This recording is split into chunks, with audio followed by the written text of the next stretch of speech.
On est des femmes libérées, des féministes frustrées, des mises en brisées, des mal baisées. On aime pas s'épiler, on est entêtés. Un peu sauvage c'est barre, on fait ce qu'on veut notre corps. On est fa fa fa fa fa fa fa fa fa fa fa fa fa fa farouche. Approche-toi pas. Salut les farouches! Bienvenue à ce tout premier épisode estival de notre beau podcast enregistré exceptionnellement à l'espace de coworking La Halte 24/7 dans des locaux et avec de l'équipement qui nous ont gracieusement été fournis par l'équipe de notre média indépendant préféré, Pivot. Très contente de vous retrouver. Moi, c'est Emna Achour, j'utilise le pronom elle. Et moi, je m'appelle Corinne Laperrière, j'utilise le pronom elle également. Et on est vos animatrices de votre podcast anti-mascu, misandre, féministe, bref, farouche. Puis c'est un épisode estival. Ça faisait longtemps qu'on le promettait. Qu'est-ce qui va se trouver dans cet épisode estival? Pourquoi qu'on a fait des épisodes estivaux? Ben, des affaires. Ben, entre autres, on voulait pas travailler. Hein? C'est l'été. On voulait pas vendre des billets. Donnez-nous une chance. Donc, il n'y aura pas de bulletin, pas de chronique, mais beaucoup toujours de chialage sur la CAQ. Oui, là, toujours. comme d'habitude. Là, aujourd'hui, on est que toutes les deux. On voulait vous faire... Ça fait quand même longtemps qu'on vous a pas parlé, fait qu'on voulait faire un petit... qu'est-ce qui s'est passé dans nos vies depuis, puis parler de qu'est-ce qui s'est passé dans l'actualité, surtout depuis, genre, 1 milliard d'affaires. Mais dans les prochains épisodes, on aura des invités. Surtout, principalement une à la fois, peut-être deux dans certains cas. Et on vous avertit, on vous garde du petit contenu extra juicy pour une petite prolongation Patreon qu'on fera à la fin de chaque épisode. Donc, si vous n'êtes pas déjà abonné à notre Patreon, c'est patreon.com/farouche. Ça va valoir la peine. Oui, ça va valoir la peine. On a déjà hâte de vous parler de ces affaires-là, puis on s'en retient. Fait que c'est vraiment l'occasion de vraiment s'abonner à Patreon. Je pense que ça va vraiment. Oui, puis genre tous les paliers, là, même si vous êtes abonné au premier palier, vous aurez droit à ces juicy prolongations. Fait que c'est des épisodes qui vont ressembler un peu aux épisodes qu'on a fait avec Manal à la Sarre, là, moins dans le fond justement les parties écrites. Donc on va plus jaser, on va jaser aussi avec des invités qu'on n'a pas eu l'occasion de recevoir durant l'année. Fait que ça va être vraiment divertissant, je pense, quand même. On espère vous faire découvrir plein de gens vraiment cool. Tu sais, il y a aussi une affaire de, puis vous le savez, là, le nerf de la guerre, surtout que nous, on a des billets à vendre. Là. C'est comme ça qu'on fait nos sous avec Farouche. Ben, tu sais, des fois, ça prend des invités un peu plus qui vous donnent l'envie de payer des billets. On comprend quand même cette réalité-là. Mais là, pas pour dire que nos invités estivales ne méritent pas que vous achetiez des billets pour venir les voir. Mais tu sais, ça va peut-être être des gens un peu moins connus, un peu moins dans l'œil du public, mais qu'on veut vraiment que vous découvriez avec nous. Oui, ça se peut que ça soit sérieux, pas sérieux, qu'on fasse des jokes. Ça se peut qu'on parle de gars qui se suit pas les fesses pendant 45 minutes. C'est déjà arrivé. Oui, on l'a déjà fait. On l'a déjà fait. On peut le refaire. On peut le refaire. C'était l'épisode qui avait pas enregistré, mais je pense qu'on vous avait tout redit ça aussi. Mon Dieu, ce traumatisme. D'ailleurs, en ce moment, on est plugué sur à peu près 14 enregistreuses en même temps, juste pour être sûr. Pour être sûr que ça soit ça. Donc, on part ça. Toi, les sujets d'actualité qui t'ont marqué, Emna, dans, mon Dieu, le dernier 3 mois, mais qu'on dirait que c'est passé 25 ans. Mais non, mais c'est parce que, genre, j'ai pris des notes à tous les jours depuis notre dernier épisode, genre, à la sœur, puis il y a des choses qui sont déjà... Tu sais, j'avais noté la petite guéguerre Trump-Musk. On s'entend qu'il s'est passé 114 affaires depuis, puis j'ai même pas envie d'en parler pour ma calisse.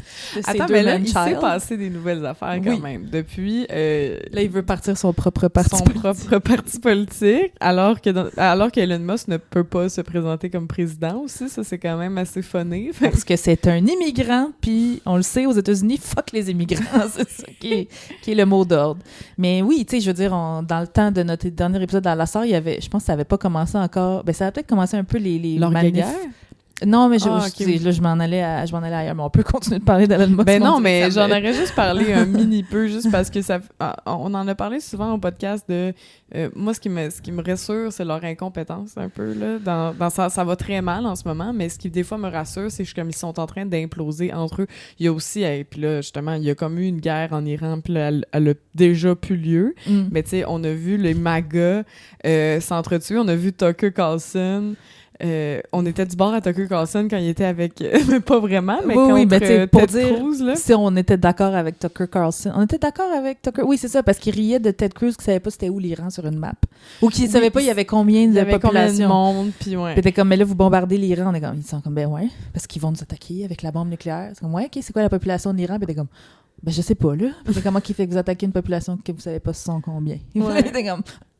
Fait que là, ouais, tu sais que l'heure est grave quand on est du même bord que Tucker Carlson. Puis Marjorie Taylor Greene aussi était contre l'invasion en Iran. J'avais pas ça sur ma carte de il y en bingo. avait vraiment beaucoup qui étaient comme non, c'est America First, puis on veut pas ça.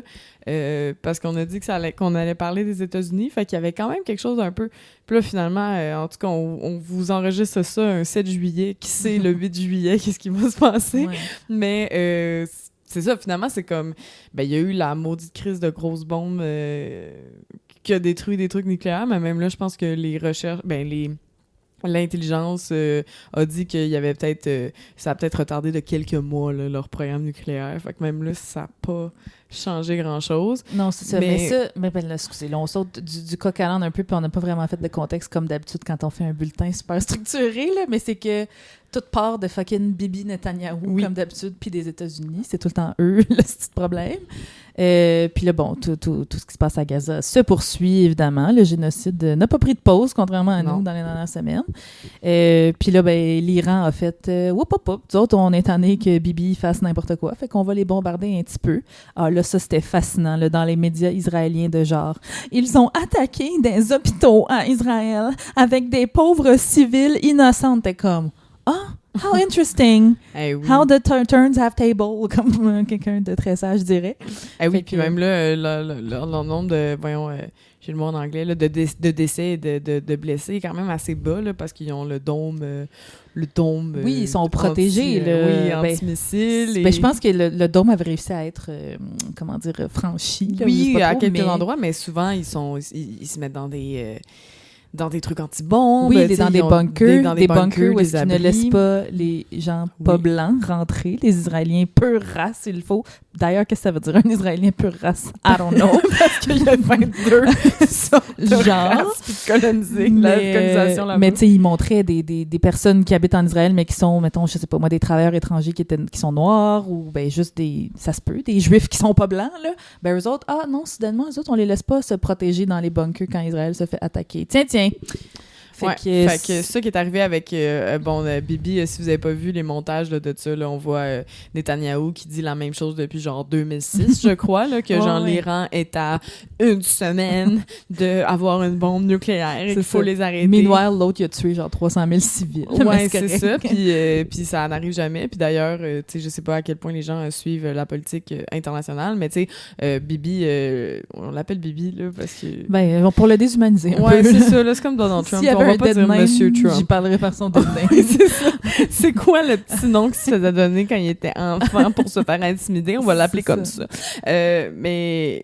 oui, Bibi a un procès pour corruption, dans le fond, qui n'arrête pas de retarder avec la guerre en Palestine. Puis on l'a dit plein de fois, là, il n'arrête pas de retarder son entrée en procès parce que ce dude va faire de la prison, probablement. D'ailleurs, Donald Trump, il trouve que ça n'a pas de bon sens qu'on attaque Bibi, puis que c'est comme lui. Puis que... Oui, mais... Attends, Twitter, on dead name Twitter. Alors, sur Twitter, les échanges, pas les échanges, les monologues, parce que personne répondait à Trump, c'était juste Trump qui disait à Bibi, là, Bibi, on a une entente de cesser le feu, parce qu'il s'était, entre guillemets, entendu avec Bibi, puis pour qu'il n'y ait plus de cessez-le-feu, pour qu'il y ait un cessez-le-feu entre Israël et l'Iran. Ouais. Puis là, le lendemain, Bibi, qu'est-ce qu'il a fait? Ça a collé, il a continué à bombarder. Puis là, Donald était comme... Là, c'est pas ça qu'on s'était dit. Puis là, il a écrit en caps lock, genre, je t'ordonne, Bibi. Je sais pas s'il a écrit Bibi, là, mais je pense qu'il a écrit Bibi. Je t'ordonne de, genre, faire un cessez-le-feu. C'est pas ça qu'on s'était dit. Sinon, il y aura des conséquences. Signé Donald J. Trump. T'es comme, qu'est-ce que tu fais? Déjà, tu signes tes tweets. Non, c'est des truths. Tu fais ça sur Truth Social. Ah, c'était pas sur X? Non, j'avais l'impression que c'était sur Truth. X. OK.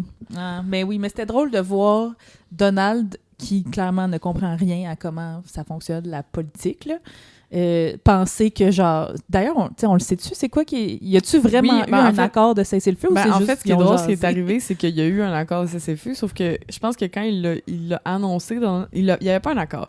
Mais quand Donald Trump a dit « OK, là, c'est beau, arrêtez de vous pitcher des bombes », à cause du décalage horaire. Il avait pas pensé à ça, fait qu'eux, ils dormaient, je pense, sur la fin de main. Fait que genre, première heure, le lendemain, ils se sont pitchés des bombes, puis il a fait « Hey, j'avais dit! » Puis là, t'es comme, ben, il y a un décalage horaire, fait que quand tu l'as dit, ça a pas marché. Mais c'est ça, ça incarne, ça montre exactement ce qu'on dit sur l'incompétence crasse de Donald, de Bibi, de Musk, de tous ces messieurs-là qui ne savent pas gouverner. D'ailleurs, puis là, je reviens, là, parce que j'ai parlé de Truth Social, là, mais Elon Musk puis Donald Trump, c'était un peu fucked up, parce que quand ils s'ostinaient, les deux, ils s'ostinaient sur leur plateforme.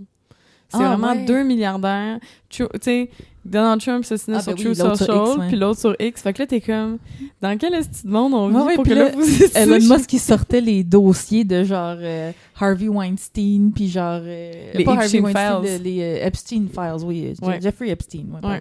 C'est un peu la même affaire. C'est un peu toute la même affaire. Fait que, ouais, non, ça s'est passé, ça, dans les derniers mois. Puis c'est même pas la pire affaire qui s'est passée, parce que il s'est passé, mais les manifs aux États-Unis, ça... Ouais. Je suis partagée entre le dégoût, parce que c'est horrible, comme on voit des vidéos passer de comme... Là, on parle des manifs, manifs contre les raids de ICE à New York et ailleurs. Oui, c'est ça. Puis à LA, puis tout ça, où est-ce qu'il y a des grandes communautés de personnes... Ben, il y en a partout aux États-Unis, des immigrants, mais il y a des grosses communautés, mettons, d'immigrants qui viennent du Mexique, d'Amérique centrale, d'Amérique du Sud, à LA, à New York, tout ça. Puis, donc, je suis partagée entre le dégoût de ces images-là, des fois des agents en civil qui font juste kidnapper, carrément. Là. C'est ça le mot qu'on utilise. C'est du kidnapping de personnes qui seraient sans papier ou pas, en tout cas, illegal aliens, comme ils les appellent, tabarnak.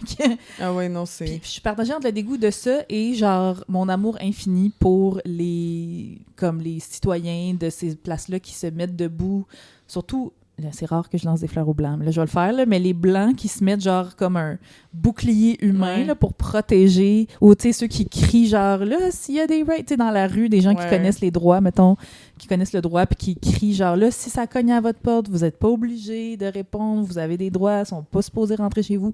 En tout cas, fait qu'il y a comme... C'est beau, là, leur résistance qui se passe, mais c'est une réponse à quelque chose de crissement atroce. Là. Ouais, vraiment, là, puis...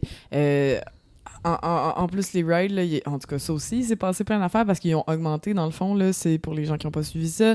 Dans le fond, il y a des raids depuis le début de l'administration Trump en 2020, mais c'était un rythme relativement normal, en fait, parce que Biden avait fait beaucoup d'exportations puis de déportations aussi. Fait que c'est un rythme normal. Puis je pense que Trump n'a pas aimé ça, que justement des médias comparent les déportations de Trump à celles de Biden, puis faire comme, ben, Biden, il a déporté encore plus de monde. C'est ça le pire. Et là, après ça, finalement, Stephen Miller, dans le fond, le grand méchant derrière tout ça, là, de l'immigration. Stephen Miller qui a 38 ans. Je l'ai mis sur mon Facebook. Je pense, là, sur mes réseaux sociaux, le gars a l'air d'une vieille goule. Okay? Mais finalement, il y a genre... C'est une vieille goule. Oh non, et puis, hey, écoute, la haine, ça rend pas beau, OK? Puis... lui, il a augmenté ça à 3000. Il voulait 3000 déportations par jour. Et ils ont vraiment attaqué, dans le fond, LA, puis New York, puis toutes les places démocrates, dans le fond, là, en disant, genre, puis les villes là, qui sont des villes, en français, je pense que c'est des villes sanctuaires ou des villes... en tout cas, des villes qui protègent, normalement, ces gens-là. Là. Okay. Puis là, ils ont commencé à dire, vous allez faire des raids dans les écoles primaires, dans les universités, dans les endroits de culte aussi, donc dans des endroits où, normalement, on ne faisait pas ça. Puis à LA, ça a vraiment éclaté quand il y a des day workers là, qui appellent, là, des gens qui cherchent de la job de jour en chillant au Home Depot. Puis ils proposent à des bonhommes qui vont s'acheter des 2x4, genre « Hey, t'as-tu besoin d'aide avec ton jardin aujourd'hui? » D'ailleurs, moi, quand j'ai appris ça, j'étais comme « Hey, c'est pratique, ça. » C'est une crise de bonne idée. C'est une crise de bonne idée, ça. Pour si tu cherches une job, fait que bref. Surtout au Home Depot, il n'y a jamais de commis. J'en prendrais de l'aide, là. Quand je vais m'acheter des 2x4 parce que je suis une femme indépendante, je suis capable de me construire des tablettes, OK? Oui, c'est ça. Mais tu dirais pas non à quelqu'un qui vient t'aider pour te porter ça. Fait que là, puis c'est là qu'ils ont fait des raids, dans le fond. C'est là qu'ils ont arrêté du monde, donc des gens qui attendaient. Puis là, à LA, c'est là que ça a vraiment pété à ce moment-là, tu sais, à cause d'un raid au Home Depot, ce qui est quand même un peu La naissance d'une révolution dans l'allée des deux parkans. C'est ça, tu sais, comment la Première Guerre mondiale, c'est genre assassinat de Franz Ferdinand, puis c'est genre Troisième Guerre mondiale, guerre civile aux États-Unis, arrestation au Home Depot. C'est comme... Il n'y a pas de saut noyau de révolution. Non, exact. Fait que, puis là, ça a commencé, puis aussi les manifs, c'était un peu fucked up parce que c'était très disproportionné dans les médias puis dans les réseaux sociaux, parce qu'on voyait que ça pétait de partout. Finalement, je sais pas si tu savais ça, mais c'est dans un petit quadrilatère à LA, c'est ça. Mais parce qu'on voit les images, puis c'est super spectaculaire, mais finalement, ça se passe genre dans 2 coins de rue. Là, ouais, exactement. Là. Fait que c'était plein de monde dans 2 coins de rue. Puis ça a pété. Puis Donald Trump a mis la garde nationale là-dessus. Puis aussi, dans les États rouges, en ce moment, dans les États rouges, eux, ils ont chialé. Ils ont dit, ben non, on en a besoin de ces immigrants-là dans les fermes, puis dans les hôtels. Fait que qu'est-ce qu'il a fait, Donald Trump? Il a fait, oh, dans les États rouges, c'est correct. Ah, ouais, hein? Ouais, ça, c'est pas grave. On va le laisser. Puis même qu'en ce moment, il est en train de parler de carrément, genre, légaliser l'esclavage, là. Oui, avec, de dire... il a voulu dire ownership, de comme les gens allaient avoir le ownership de ces personnes-là, puis il s'est ravisé pendant sa phrase, là, on le voit dans les extraits, puis il dit finalement, ça va être le responsibility. Ouais, c'est ça, les gens vont avoir une responsabilité sur d'autres gens. Qu'est-ce que ça veut dire? Ouais, c'est ça. C'est de l'esclavage, Donald. Puis c'est comme, mais avec des papiers. Ouais. T'es comme... Moi, ce qui m'avait marqué aussi, c'était l'espèce de conférence de presse c'était quoi, le sergent de la police en Floride, là, le style d'état du démon, là. Puis, où est-ce que c'est dangereux d'être gay, genre, entre autres. Puis, qui avait dangereux d'être tout, je pense. C'est dangereux de pas être un homme blanc cis hétéro. Ouais, tout à fait. Puis, tu sais, il avait dit des affaires genre là, vous avez le droit on respecte votre droit de manifester, tu sais, parce que ça s'envenimait, là. Les manifestants, ils étaient pas smart avec les policiers, which should always happen, in our opinion, tu sais. Puis, il était comme, non, mais nous, si vous crachez sur nos employés, nos policiers, si vous leur les poussez, si vous les attaquez, on va envoyer, genre, comment il avait dit ça? Your remains to your family. Ouais. Dans le sens, vous allez être coupé en rondelles, puis on va vous envoyer par la poste à votre famille. Dans le sens, on va vous tuer. Excuse-moi, tu vas nous tuer parce qu'on manifeste, parce qu'on réplique, parce que c'est tout le temps ça, là. On reproche, c'est rendu eux les victimes, là, les pauvres policiers, alors que les gens sont pas là pour le plaisir, sont là parce que la police abuse de son pouvoir, comme fucking toujours. Ouais, ça c'est quand même une belle preuve. Moi, c'est quand les gens comprennent pas pourquoi on n'aime pas la police. Moi, je suis tout le temps comme... mon nouvel argument, là, c'était de dire la police n'est jamais du bon côté de l'histoire. À toutes les fois que tu regardes des révolutions, à toutes les fois que tu vois des droits civiques, la police est toujours du côté des méchants. Pourquoi tu prendrais du bord de la police? C'est ça. Puis nous, à vraiment plus petite échelle, tu sais, toi, Coralie, t'avais calé, c'est quoi, il y a quelques semaines, là, une manif devant le consulat, je sais pas comment ça s'appelle, d'Israël à Montréal.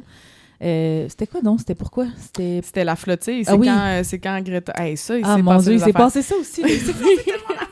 Ouais, quand le Madeleine, parce que la flottille, c'est beaucoup de bateaux. Là. Il y a eu d'autres bateaux qui ont été arrêtés, là, il faut dire. Là. Malheureusement, les médias n'en parlent pas parce qu'on a juste parlé du bateau de Greta parce que Greta était là. Puis Rima Hassan. Hassan, la députée européenne, française et palestinienne. Fait que oui, quand il y a eu l'arrestation de Greta, moi, j'étais comme, je ne peux pas rester chez moi et parce regarder... Parce qu'on le savait, on suivait ça. Vous avez peut-être suivi aussi sur les réseaux sociaux, à tous les jours, quand même, Greta, Rima, puis, dans le fond, en tout cas, on va le rappeler. Hey boy, ça paraît qu'on n'a pas de structure. On rappelle que c'était des gens qui voulaient contester le fait que l'aide humanitaire ne pouvait pas entrer à Gaza depuis des mois. Ouais. Fait que là, ils étaient comme, hey, nous, we're gonna take the matter in our own hands. On va aller je sais pas, ils sont partis d'où, là, quelque part en Europe, puis ils ont tout traversé, puis ils voulaient se rendre jusqu'en les eaux. Ils sont partis de la Grèce,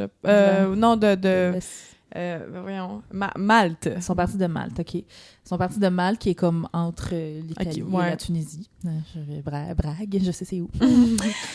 Puis c'est ça, ils voulaient pénétrer, au moins s'approcher des côtes pour... Puis tu sais, il n'y avait pas des tonnes d'aide humanitaire, là, mais c'était vraiment pour, genre, ouvrir un peu le passage, puis faire comme, si les gouvernements le font pas, nous, des citoyens, on va le faire, tu sais. Puis là, on suivait ça à tous les jours. Ils sont rendus là, OK, il y a personne qui les a attaqués. Là, il y avait comme des drones qui les survolaient. Que le voilier, avant qu'il avait essayé d'y aller, s'était fait attaquer là, par Israël. Ça, c'était il y a quelques mois, il y a quelques années? En fait, en 2010, il y a eu des flottilles. Il y a carrément des gens qui ont été assassinés par Israël là, dans le dernier blocus de Gaza en 2010.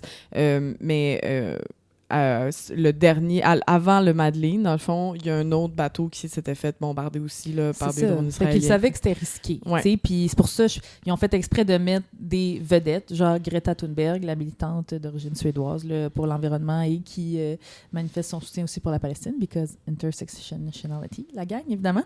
Rima Hassan, qui est comme mon idole. Là, genre, si je la rencontre, je pense que je tombe dans un pomme. Peut-être une invitée à Farouche un jour, qui sait. Qui est donc, c'est ça, comme tu l'as dit, une députée, mais qui est d'origine palestinienne, puis qui est tellement bonne pour les monsieur boomers français qui disent de la merde à la télé. Là. Ah, si vous la connaissez pas, allez la suivre sur les réseaux sociaux, puis checker ses entrevues, puis ses points de presse, c'est toujours délicieux. Fait qu'ils ont mis des vedettes comme ça parce qu'ils se disaient, écoute, on le sait qu'Israël fait de la merde, ça se peut que ils décident de nous bombarder pareil, mais au moins, nous, on le sait qu'avec Greta et Rima, entre autres, puis il y avait d'autres gens qui étaient aussi connus, je pense, dans leur pays respectifs, mais nous, on les connaissait moins. D'autres militants, d'autres personnalités politiques.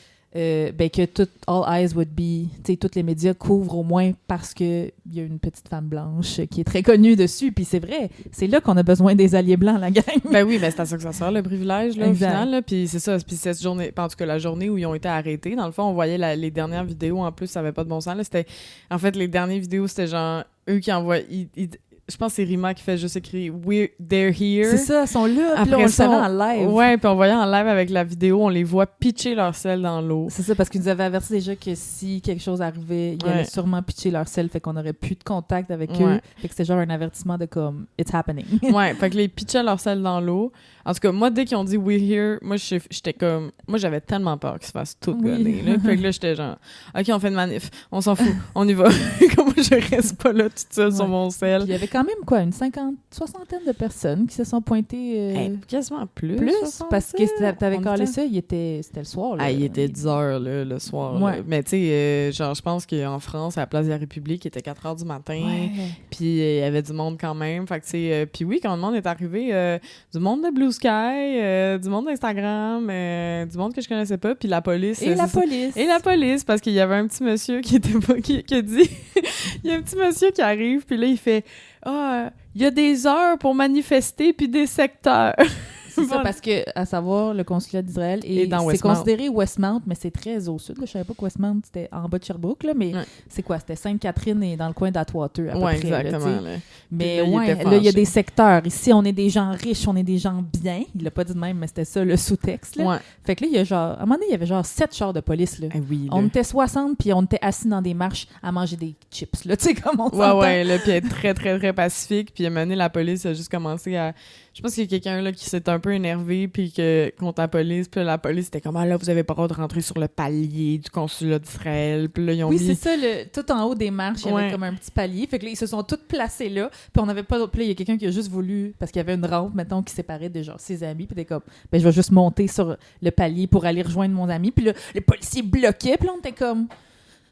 Vous servez à rien. Genre, mais non. Vous servez jamais à rien. Puis ils étaient tous là devant les vitres. Il y avait peur qu'on pète des vitres. Nous, on était comme we could not care less on about était des vitres. assis là. Puis là, il y avait... Puis ils ont mis la petite banderole. Moi, ça me fait rire. Moi, j'ai toutes les fois... Banderole danger jaune. Là. Oui, puis je suis comme, oh mon Dieu, ils vont partir un petit game de limbo. Comme on dit. Ils servaient à rien. Oui, puis il faisait juste parler au monsieur. Moi, j'ai encore la vidéo du monsieur. Là, le monsieur, il est comme, en tout cas, merci d'avoir pogné. C'est dangereux. Un criminel qui était juste assis dans les marches. Qui mange du melon d'eau. Puis des chips oui, c'est ça. Là. Puis on était juste toutes là en mode... tu sais, je pense que tout le monde les gens qui ont répondu à l'appel, c'était tout en mode hey, on est tous sur nos selles à checker. C'est ça, il n'y avait pas un objectif de genre révolution, c'était juste comme hey, au lieu de le vivre chacun tout seul chez nous, on va le vivre ensemble, puis on va genre manifester notre désaccord.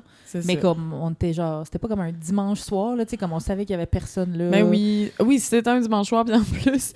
On savait qu'il y avait personne. Après ça, on a pris la rue 2 secondes. Les policiers ont poussé. Moi, je vous le dis souvent, là, je pense qu'il va arriver un jour où est-ce que je vais devoir bail out Coralie from jail ou l'inverse, mais probablement Coralie avant moi. Puis là, on est passé proche de mais non. Ah oui, non, ils m'ont poussé, puis ils étaient pas contents parce que je qu'on sois marchait dans la rue. Tu sais, on était un dimanche, il était 23h. Comme il n'y avait pas un char. On était juste en mode, hey, tant qu'à marcher jusqu'au métro, on va marcher dans On prenait pas plus de place que genre 3 VUS. Ah, puis là, ils étaient fâchés. Là. Mais eux autres, dans leur tête, là, ils se sont déplacés pour rien, puis on leur fait perdre notre temps. Mais justement, venez pas. On n'avait pas besoin de vous. On était full pacifique. Ah, non, puis il était comme... Puis là, il y a le gars dans le char de police, il est dans son intercom, il criait genre... Mais, tu sais, il faisait son esti d'hypocrite, puis il était comme, merci tout le monde de collaborer quand il voulait nous tasser de la rue. Sachez qu'on fait ça pour votre sécurité. Bravo, tout ça. Moi, j'ai genre crié, on se sent jamais autant pas en sécurité que quand vous êtes là. Puis là, tout le monde était comme, fuck la police. Moi, j'étais comme, ouh. En tout cas, bref, on suggère fortement. Les prochaines fois qu'on colle des manifs, venez nous voir. Venez voir Coralie à l'œuvre. Coralie, là, elle a du vécu. Elle a de l'expérience. C'était beau à voir. Ah, t'es cute. Ouais, ben écoute, j'aime ça, mais j'étais contente de voir que le monde, il était venu. Puis aussi, en mode, il y a des gens qui étaient comme, c'est ma première manif spontanée. Oui. Puis tu sais, j'étais genre, oh, cute. Parce qu'en 2012, on l'a vécu avec les casseroles, on l'a vécu dans des manifs de soir. Des manifs spontanées, c'était quand même un petit mardi, là, en 2012. Fait que c'était le fun aussi de voir qu'on est capable. Tu sais, pour vrai, j'étais en mode, j'aurais dû faire ça pour France-Hélène Duranceau. Récemment, là, j'aurais dû faire, hey, pour vrai, fuck that shit, est-ce on s'en va dire France-Hélène? Tout ça pour dire, je veux revenir à la police. Oui. Parce à la fucking police. Parce que dans tout ça, on parlait de ICE. Moi, je voulais vous dire en mode tout à fait de façon éducationnelle, pour des... à des fins éducatives. Oui, à des fins éducatives seulement. Ils ont commencé à faire des trucs funky, les militants là-bas. Fait que je vous les partage, là, mais tu sais, de façon purement informative, là, bien sûr. Ils ont commencé à lancer des confettis sur les policiers parce qu'ils sont masqués, ICE, en ce moment, en plus. Eux qui ne voulaient pas mettre de masque pendant la COVID. Interesting. Finalement, ils mettent des masques, puis ils trouvent pas que ça nuit à la liberté d'expression. Moi, ça me fait rire. C'est les mêmes hosties qui étaient comme « Je peux pas respirer avec un masque! » Puis là, ils portent un masque pour arrêter des mères de famille. Ouais, super. Fait que oui, lancer des confettis. Fait comme si vous avez déjà fait un party avec des confettis, vous savez que des confettis, il y en a sur vous pendant les 3 prochaines années. Après. Genre en paillettes? Genre? Ouais. Ouh, ça c'est chiant. Ouais. J'aime ça. Puis là, des confettis biodégradables, bien sûr. Aussi des ballons d'eau avec des confettis et de l'huile de canola sur les voitures. Parce que ça, c'est très, très, très difficile à enlever d'un pare-brise. Et en plus, de plus en plus, on voit des voitures civiles, hein, parce qu'ils n'ont même pas assez d'équipements. Ils louent des voitures. C'est vraiment quelque chose, le ICE, ces temps-ci. C'est vraiment la Gestapo. C'est ça, non éthique, ouais. là, comme tu dis. Là. Du ketchup sur les pare-brises aussi. Très... Ils arrivent avec leur AK-47 puis leur gaz lacrymogène, puis nous, on est comme de l'huile de Kalona puis des paillettes. C'est comme, tu sais, qui est fucking dangereux dans l'histoire? Oh oui, moi, ça me fait beaucoup rire. Moi, j'avais vu du monde à LA, justement, parce que c'était pendant le Pride Month, là-bas, là, puis ils étaient comme, là, nous, on voulait faire le Pride Month, puis on est pognés pour faire des manifs contre nous autres, fait qu'on était en tabarnak. Gâcher toute notre Pride Month. On voulait faire le party. Puis sinon, du paintball aussi, tout simplement. Il y a beaucoup de raids là, qui se passent avec du paintball, où ils reprennent aussi des, tu sais, les trottinettes Lime, puis ils font des barrages avec ça, ou genre, tu sais, les chars, je sais pas si t'as vu ça, les chars qui se conduisent tout seuls, là. Oui, les genres de taxis, là. Fait que là, ils commandaient des taxis pour les arriver direct devant, puis ils collent ça en feu. Puis en plus, c'est des chars électriques, fait que ça brûle, hein, s'il vous plaît. Fait qu'ils faisaient ça, fait que c'est drôle parce que c'était de la propriété de personnes, sauf de grosses crises d'entreprises, de personnes milliardaires qui sont en train probablement de financer Donald Trump de toute façon. Fait qu'ils prenaient ça au lieu de prendre... Fait qu'en tout cas, de façon informative, là... Tout à fait informative. On n'encourage personne. On veut juste que vous sachiez que ça existe. Que ça existe, puis que c'est très funny quand même de picher des confettis oui. à des policiers. D'ailleurs, ce que tu me fais penser, et là, on continue dans notre non-structure. Tu t'as dit Pride Month, puis ça m'a fait penser au fait que là, le mois de la fierté, c'est là ou c'est au mois d'août? Au Québec, c'est au mois d'août. C'est au mois d'août. La fierté s'en vient et peut-être que je voulais juste faire une petite plug. Je vous le dis, malheureusement, je ne fais pas partie de la magnifique communauté queer. Un jour, peut-être. Et je vais construire ça fort pour vous autres. Et ben pour moi, pas pour vous. Mais bref. Non, pour tout le monde. Pour tout le monde, ça va aider tout le monde. Oui, ça va aider tout le monde. Et, ben, tu sais, je suis pas autant au courant de, des enjeux qui sont reliés à la communauté queer à Montréal que je le suis, par exemple, pour les femmes racisées. Là. C'est tout le temps ça. Faut faut qu'on s'informe, même si ça nous touche pas, nous. Puis, je sais pas si vous avez vu ça passer, mais Fierté Montréal, autant c'est des pionniers à Montréal pour la communauté queer, autant ça manque un petit peu d'intersectionnalité. C'est pas très pro-Palestine, même qu'ils sont partenaires avec des entreprises sionistes.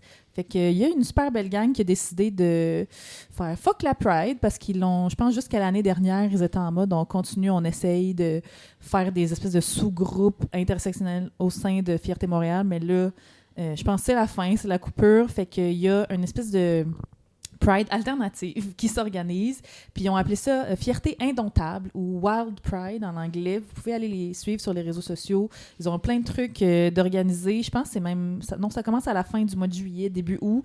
Allez checker ça parce que c'est bien cool là, quand on veut se retrouver dans nos communautés, mais ça veut pas dire qu'on est une communauté marginalisée, qu'on peut pas en marginaliser une autre. Fait que intersectionality, la gang, je vous le répéterai jamais assez. Tous les monsieur blancs du village qui avaient fait des manifs pour avoir plus de police dans le village. Oui, oui, tout à fait. On les salue. On les salue. On sait qu'ils n'écoutent pas le podcast. Non, c'est ça. Fait que Wild Pride, toujours, tu sais, on est tout le temps à la recherche de ça, des initiatives plus bienveillantes, plus inclusives, puis je pense que Wild Pride en est un très bon exemple. Fait que allez les suivre.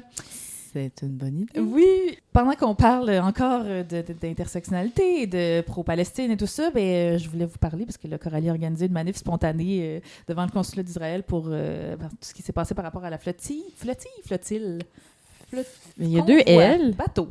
Le bateau. Bateau avec des gens dessus. Des bateaux avec de la peau d'un bébé qui sont fâchés par ici. Ils ont fâché Israël. Fâchés, voilà.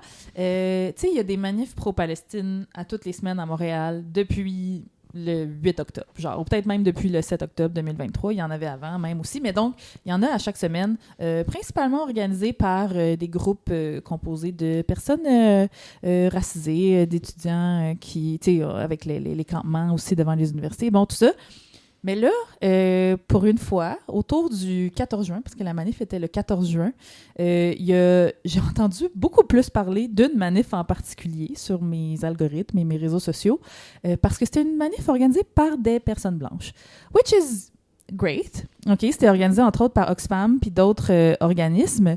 Donc, moi, je me suis pointée à la manif, alors que je sais pas si on en a déjà parlé au micro, mais moi, la manifestation, c'est pas ma manière de militer préférée. Ouais. Je me sens, c'est peut-être la neurodivergence, je me sens facilement overwhelmed.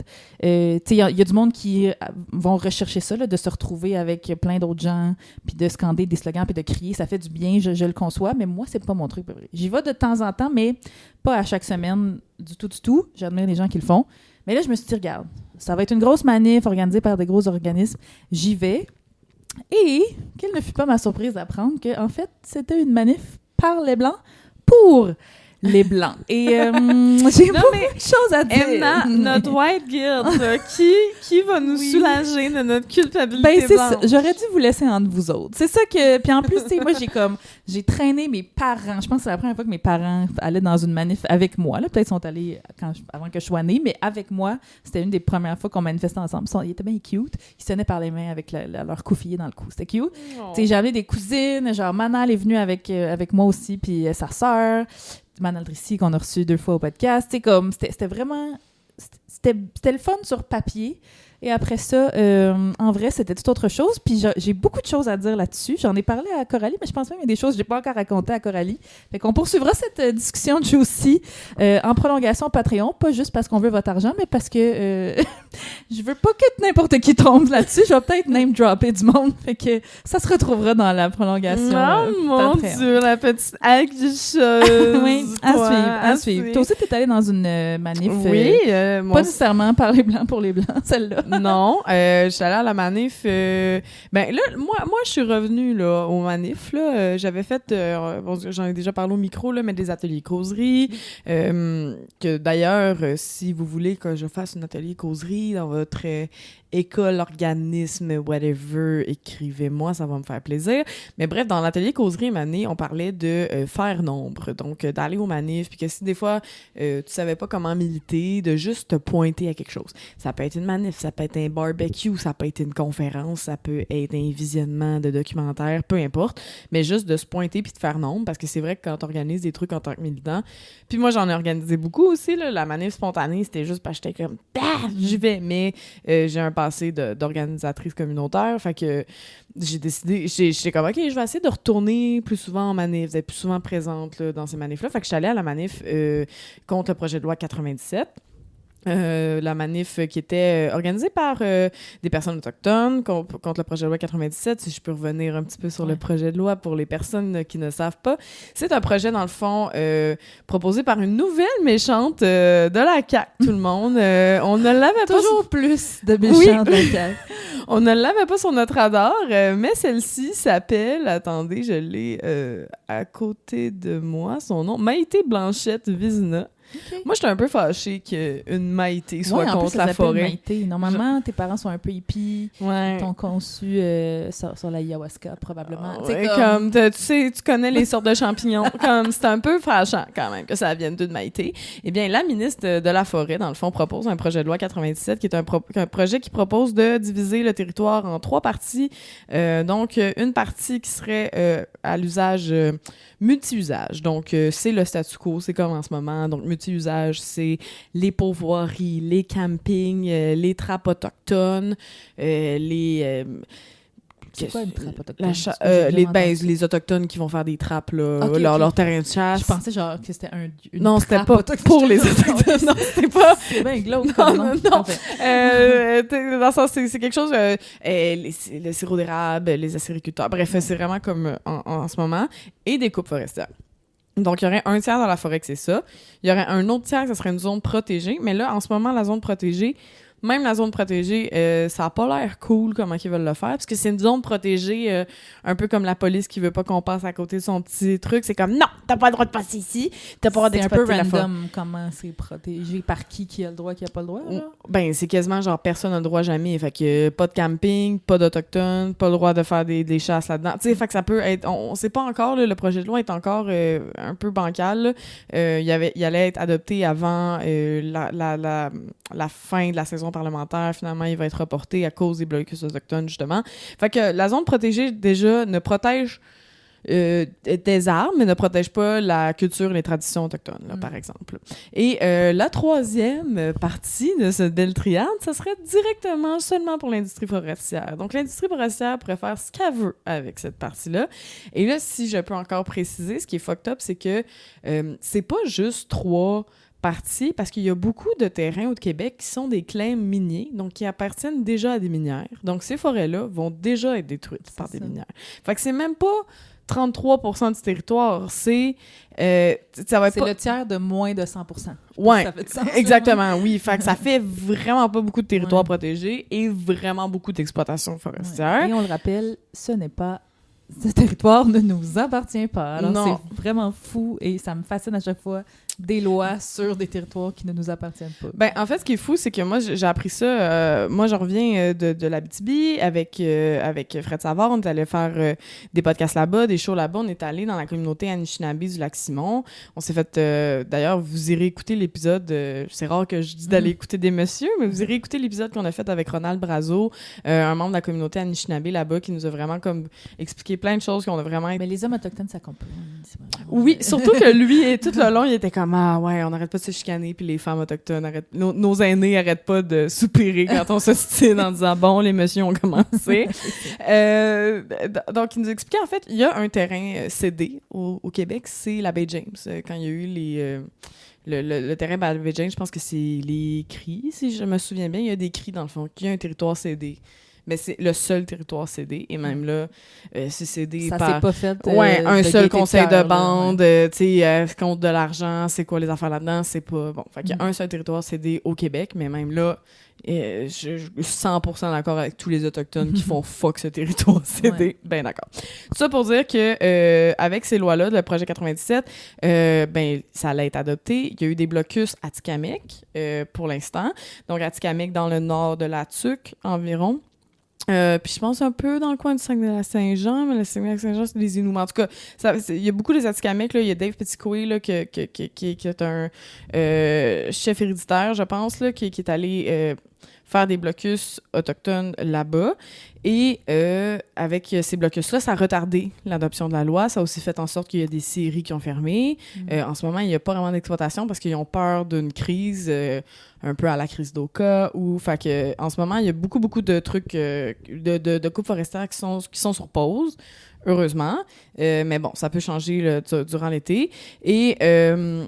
dans le fond, d'ailleurs, il faut que je le dise, là, j'en ai parlé aussi au podcast de Fred Savard, mais je vous le dis à vous, les farouches. Il y a la députée caquiste de la TUC, qui, elle aussi, j'ai pas son nom avec moi, mais elle aussi, quand tu regardes sa face, c'est une madame avec de longs cheveux. Elle a l'air d'une sorcière qui a des champignons. Je suis aussi très fâchée qu'elle ne soit pas du bon côté de l'histoire. Et elle a dit, à propos de Dave Petitcoué, elle a dit « Va bien finir par se tasser de là le Joe Blow. » Le Joe Blow! Oui. Le mépris. Oui, puis elle a dit non, moi je suis du bord des travailleurs forestiers, parce que c'était lors d'une manif de travailleurs forestiers. Elle dit moi je suis du bord du travailleur forestier. Il faudrait que les gens au Québec comprennent que la forêt, c'est pas seulement des lacs puis des oiseaux. T'imagines être de loulou, mais c'est ça. Puis moi je suis comme c'est pas juste des lacs puis des oiseaux, c'est aussi de l'argent. C'est ça, mais c'est clairement ça le sous-texte. Mais oui, c'est ça. Ces gens-là, c'est pas juste du fun, puis tu sais ça implique ça efface et invalide absolument toutes les traditions et la culture autochtone, puis le... Oh, mon Dieu, Puis tellement de trucs de la forêt, là, dans le sens, tu sais, comme... puis l'ENBAC à 125%, mais il y a aussi le sirop d'érable, les acériculteurs, les pourvoiries, le camping. Il y a aussi... l'air frais, là, dans le sens où on devrait pouvoir profiter... Exact. Tu sais, j'avais vu des reportages là-dessus aussi, tu sais, des personnes pas nécessairement autochtones, mettons, qui habitent dans le bois, puis qui manifestaient eux autres aussi contre les coupes forestières, parce que c'est comme... Hey, ça, là, ça devrait appartenir à tout le monde, principalement aux Autochtones, certes. Mais le pire, c'est que ça appartient à tout le monde, c'est de la forêt publique. Fait qu'ils sont en train de donner de la forêt publique, en plus, à des industries forestières. Il y a même les syndicats forestiers, en ce moment, sont contre le projet de loi, parce qu'ils disent, si on exploite à ce rythme-là, dans 5-10 ans, il n'y en a plus de forêt. Avec les feux de forêt qu'on a eu en 2023, il y a de moins en moins de forêt. C'est pas résilient pour la forêt. Puis moi, quand on est passé... avec Fred Savard, on est passé de Rouyn-Noranda à Petit-Saguenay. Fait qu'on a passé par Chapet, Chibougamau, où il y a eu des feux de forêt. Et moi, j'en ai vu, là, pour la première fois de ma vie, là, des grands territoires qui ont été brûlés, là, de feux de forêt. Ça m'a pogné, là. Genre, j'ai jamais été pognée de même par un paysage que j'étais comme, OK, c'est ça, la destruction, tu sais. Puis, quand on en parlait avec Ronald Brazo, la personne Anishinaabe du Lac-Simon, était comme... On n'aura plus de place. Il n'y en a plus de forêt. Puis la voie, tu sais, ils se font dire, il n'y a plus de coupe à blanc. C'est pas vrai qu'il n'y a pas de coupe à blanc au Québec. Il y a quand même des coupes à... En plus, le caribou forestier qu'on essaie de protéger, qui je pense que dans le coin de l'Abitibi, il en reste comme 10 des caribous forestiers, ce qui est ridicule.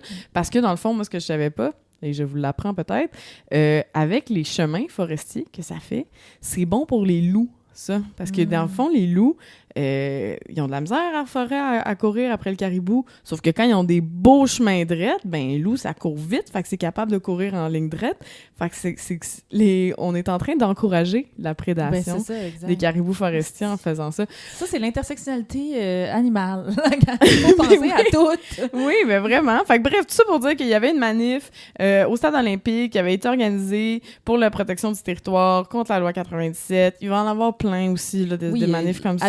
Let's Unite, là. Ils ont besoin de notre... Puis, je veux dire, on le fait pour nous aussi, là, mais on veut le faire pour aider nos frères et sœurs autochtones aussi, nos ADELF autochtones. On va avoir la chance d'en parler. En tout cas, on vous dit pas les noms exacts. Mais c'est sûr qu'on va en reparler. Ça va être important pour nous d'en parler plus. Puis on va avoir des invités aussi qui vont pouvoir nous en parler plus en détail dans les prochains épisodes. Donc, stay tuned pour ça. Mais ouais, super intéressant. J'ai hâte d'en entendre plus. Oui, et on aimerait ça...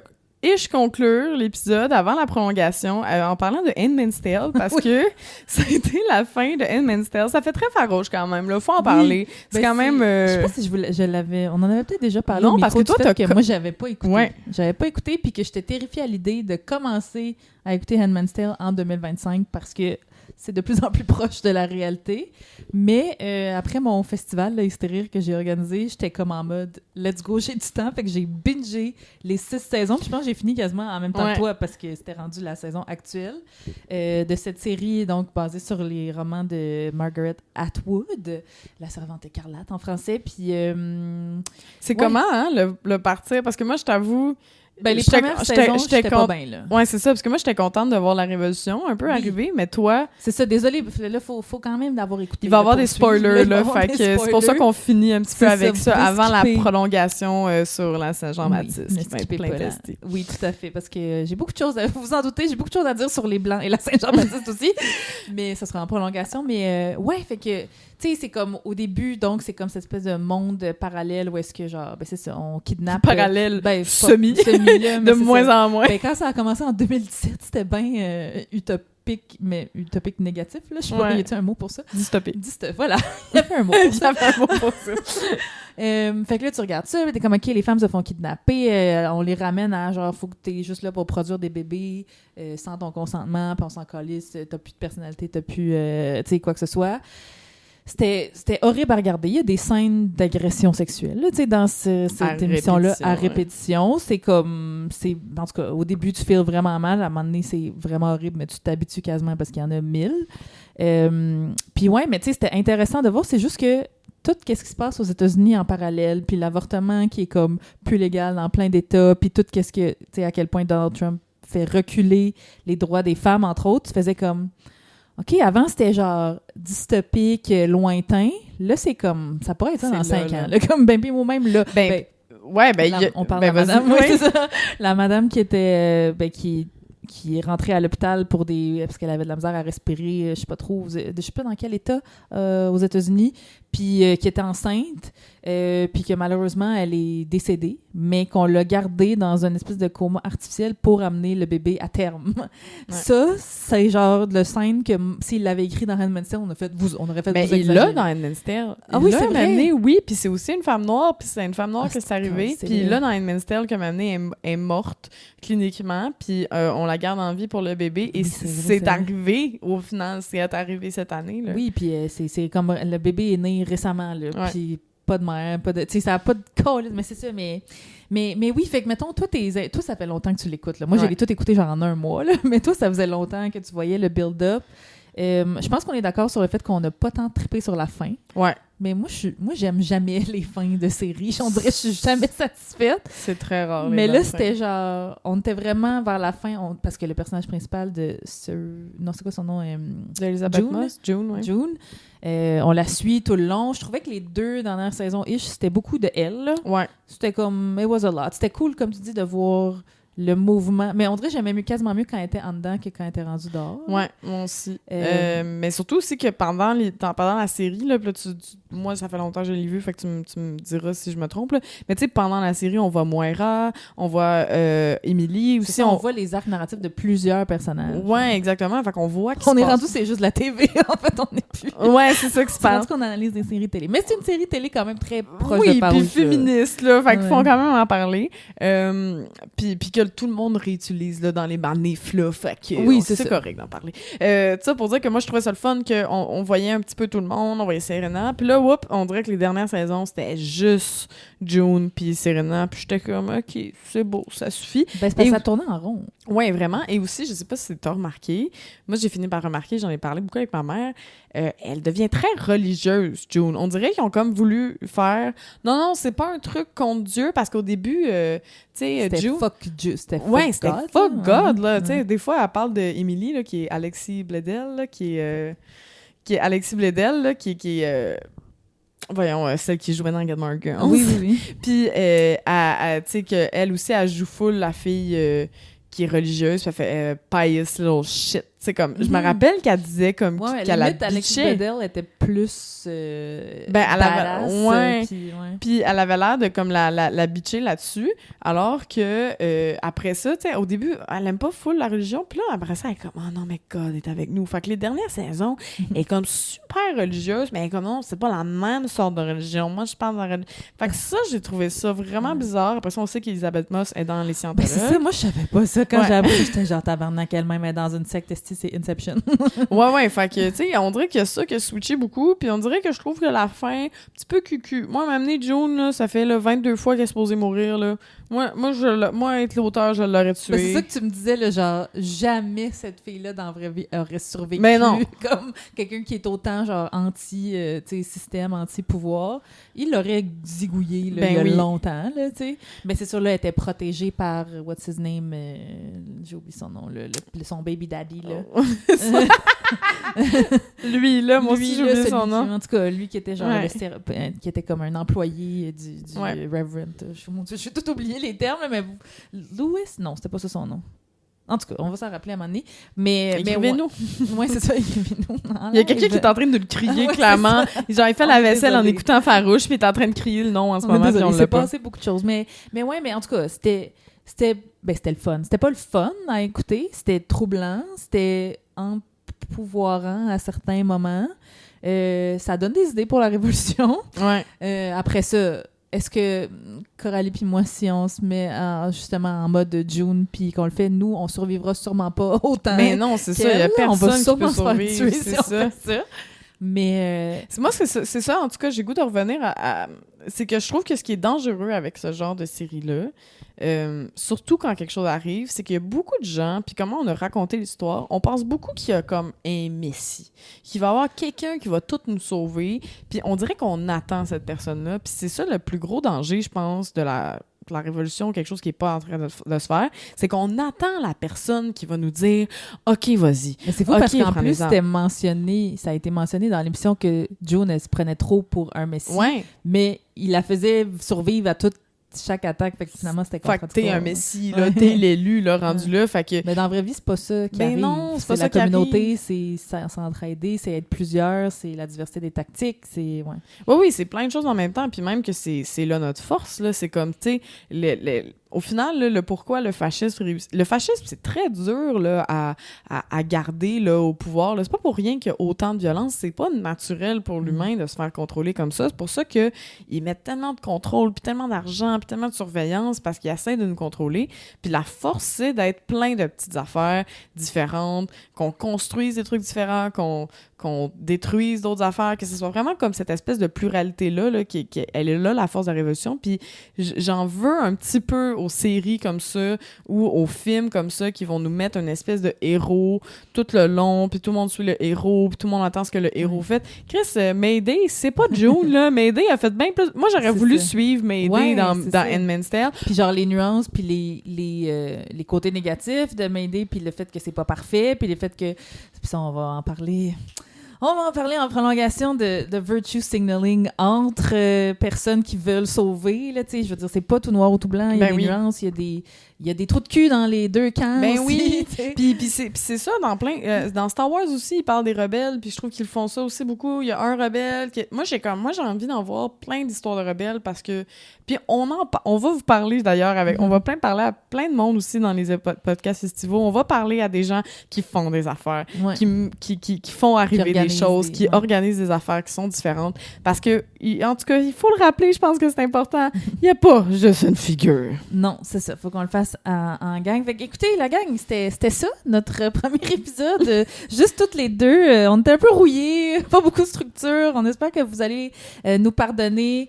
Comme on vous le disait tout au long, il y aura petite prolongation à cet épisode un petit peu plus juicy. Donc, si vous n'êtes pas déjà abonné, courez le faire. Comme ça, vous pourrez... Puis, non seulement vous pourrez avoir avoir accès à cette prolongation, mais vous pourrez avoir accès à tous les autres épisodes qu'on va sortir avant tout le monde, les épisodes complets. Et à d'autres prolongations où vous allez voir à quoi ça ressemble, les prolongations. D'ailleurs, on va dire un petit merci aux nouvelles contributions de 5$ et plus par mois à notre Patreon qui se mérite un remerciement en ondes. Donc, merci à Marie-Pierre et Alexandre Chenette. Oui, merci beaucoup. Merci à Pivot de nous avoir prêté leurs locaux et leur équipement. Là, c'est notre média indépendant. Bref, allez vous informer en lisant Pivot. Merci à la Halle 24/7 pour l'accueil. Merci à Belle et Rebelle pour leur soutien indéfectible. N'oubliez pas Farouche 15, le code promo pour votre magasinage en ligne. Merci de nous écouter, merci de nous suivre, merci de rester abonnés Patreon, ceux qui le sont, même si on a pris une petite pause en juin. Parlez de Farouche autour de vous. Oui. C'est comme ça, le bouche à oreille, qu'on va continuer à propager la bonne nouvelle. On veut élargir notre belle communauté pour la prochaine année. Et laissez-nous un avis aussi sur les plateformes de balado et un petit 5 étoiles. Donc, merci. On se retrouve en prolongation. Oui, ou dans les prochains épisodes. À bientôt. À bientôt. Bye.